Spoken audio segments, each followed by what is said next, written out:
नमस्कार, my self doctor Sandhya Jaipal, associate professor, department of sociology, SD government college Beawar.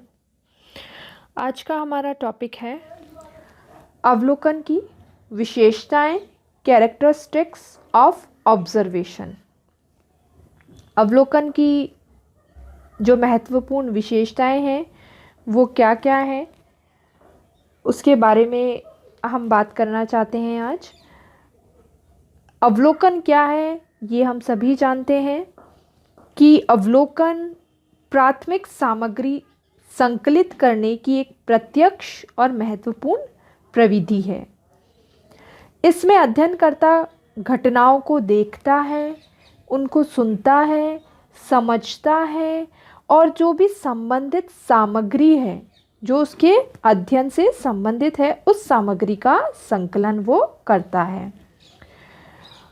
तो ये अवलोकन है।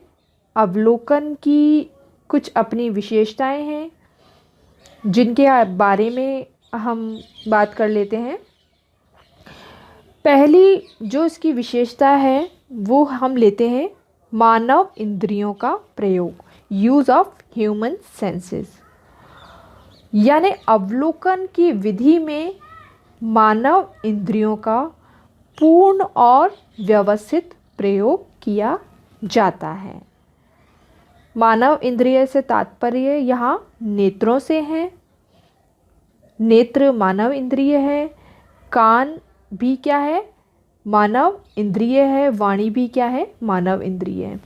तो हम इसमें कहा जाता है कि अवलोकन में नेत्र का प्रयोग किया जाता है और पूर्ण और व्यवस्थित प्रयोग किया जाता है, क्योंकि इसमें अवलोकनकर्ता अपने कान और वाणी का प्रयोग भी कर सकता है, लेकिन नेत्रों का प्रयोग ही विशेष रूप से इसमें किया जाता है।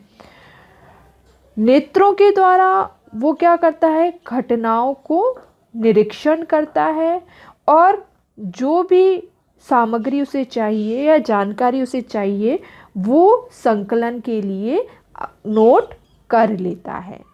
तो इसमें क्या होता है, चूँकि नेत्रों का प्रयोग हो रहा है तो हम कहते हैं मानव इंद्रियों का प्रयोग होता है, बिना नेत्रों के अवलोकन संभव नहीं है।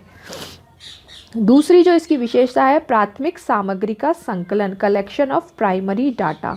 इस विधि में अवलोकनकर्ता खुद क्या करता है, घटना स्थल पर उपस्थित होता है। जहाँ कोई घटना घटित हुई है उस घटना के बारे में जानकारी लेनी है तो हम क्या कहते हैं, अवलोकन में इस स्थिति में क्या होता है, विधि में अवलोकनकर्ता खुद घटना स्थल पर उपस्थित होता है और घटनाओं के बारे में प्राथमिक स्तर पर, है ना, फर्स्ट हैंड सूचनाएं एकत्रित करता है और वे सूचनाएं जो उसने खुद वहाँ पर घटनास्थल पर प्रत्यक्ष रूप से खड़े होकर संकलित की है वो क्या होती है, अधिक विश्वसनीय होती है।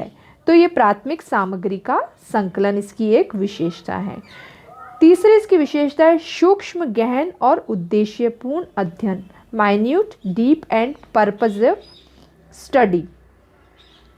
अवलोकन विधि में अवलोकनकर्ता चूँकि क्या करता है, स्वयं घटना स्थल पर उपस्थित होता है। जहाँ घटना घटित हुई है वहाँ स्वयं वो उपस्थित होता है। कौन, अवलोकनकर्ता, ठीक है। इसलिए वो घटनाओं का गहन और सूक्ष्म अध्ययन कर सकता है कि वास्तव में जो घटना घटित हो रही है वो उसके जो है वो किन कारणों से हो रही है ना, क्यों हो रही है, ठीक है, उसका प्रभाव क्या पड़ रहा है। तो इसके कारण केवल उन्हीं तथ्यों का संकलन करता है जिससे उसका जो संबंध उसके अध्ययन से है। तो जो उसके संबंध अध्ययन से संबंधित सामग्री है उनको वो क्या करता है, जो उद्देश्यपूर्ण अध्ययन हो जाता है उनको वो चुन लेता है, जो सूक्ष्म और गहन अध्ययन है वो कर पाता है। तो ये क्या है, सूक्ष्म, गहन और उद्देश्यपूर्ण अध्ययन है। चौथा है कार्य कारण संबंध का पता लगाना, to find out cause effect relationship. सामान्य अवलोकन, देखिए दो अवलोकन होता है, एक तो सामान्य अवलोकन और एक वैज्ञानिक अवलोकन। सामान्य अवलोकन हम किसको कहेंगे कि सामान्य अवलोकन में अवलोकनकर्ता केवल क्या करता है, घटनाओं का अवलोकन करता है, निरीक्षण करता है, उनको देखता है।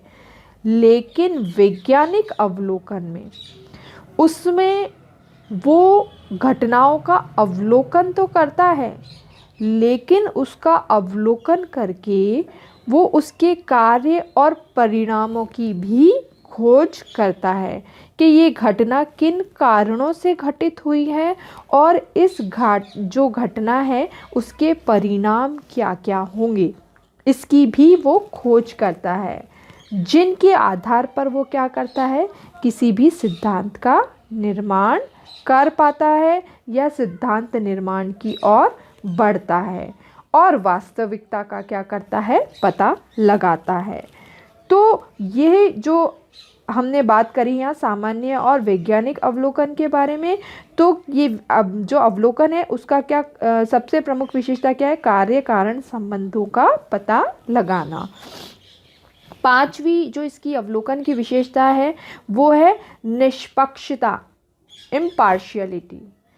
अवलोकन में अध्ययनकर्ता जो होता है वो स्वयं क्या करता है, घटना स्थल पर अपनी आँखों से उस घटना को देखता है और क्या करता है, उसकी जांच करता है और साथ ही साथ वैज्ञानिक कसौटी पर उसको कसता है और उसका निष्कर्ष निष्पक्ष और वैज्ञानिक होता है, जिससे क्या होता है, वो बायस्ड होने से बच जाता है कि ऐसा नहीं है कि जब वो किसी के बारे में अगर द्वितीयक तथ्यों से सामग्री एकत्रित करता है तो उसमें कहीं ना कहीं बायसनेस आ जाती है, लेकिन जब खुद घटनास्थल पर जाकर देखेगा, उसकी जांच करेगा, तो क्या होगा, उसका जो निष्कर्ष निकलेगा वो क्या होगा, बिल्कुल निष्पक्ष होगा और उसमें किसी भी प्रकार की अभिनति या बायसनेस नहीं होगी। सातवां जो इसका गुण है वो है प्रत्यक्ष अध्ययन। इसमें अध्ययनकर्ता घटनाओं को प्रत्यक्ष रूप से देखता है और उनसे संबंधित लोगों से संपर्क करता है और तथ्यों का संकलन जो है वो करता है, डायरेक्ट स्टडी करता है ना। क्या कर रहा है, घटना को ही खुद प्रत्यक्ष रूप से देख रहा है, तो उसको पता पड़ जाता है कि भाई मुझे इनसे संबंधित लोग कौन हैं, किनसे संपर्क करना है और किनसे तथ्यों का संकलन मुझे करना है। आठवीं जो इसकी विशेषता है वो है सामूहिक व्यवहार का अध्ययन, study of the collective behaviour. जिस प्रकार से व्यक्तिगत व्यवहार का अध्ययन करने के लिए व्यक्तिक अध्ययन पद्धति को श्रेष्ठ मानते हैं, है ना, जिसे हम कहते हैं केस स्टडी मेथड। किसी एक व्यक्ति का अध्ययन करना है तो हम उसमें कौन सी अध्ययन पद्धति काम में लेंगे, केस स्टडी मेथड या व्यक्तिक अध्ययन पद्धति, वो सबसे अति उत्तम मानी गई है। उसी तरह से कभी भी सामूहिक व्यवहार का जब अध्ययन करना है तो उसके लिए सबसे उत्तम विधि अवलोकन विधि को माना गया है। तो सामूहिक व्यवहार का अध्ययन करने के लिए सबसे उत्तम प्रविधि कौन सी मानी जाती है, अवलोकन प्रविधि मानी जाती है।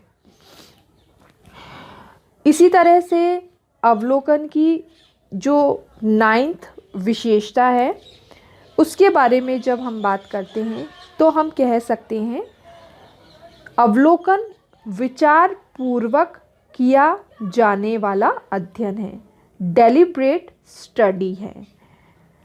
इसमें जहोडा जो थे, श्री जहोडा का मत है कि या उनका कहना है कि अवलोकन ऐसी विधि है जिसमें अवलोकनकर्ता खुद घटनाओं का विचार पूर्वक अध्ययन करता है और तथ्यों का संकलन करता है। खुद अध्ययन करता है ना, वह दूसरों की कही हुई या सुनी हुई बातों पर निर्भर नहीं करता।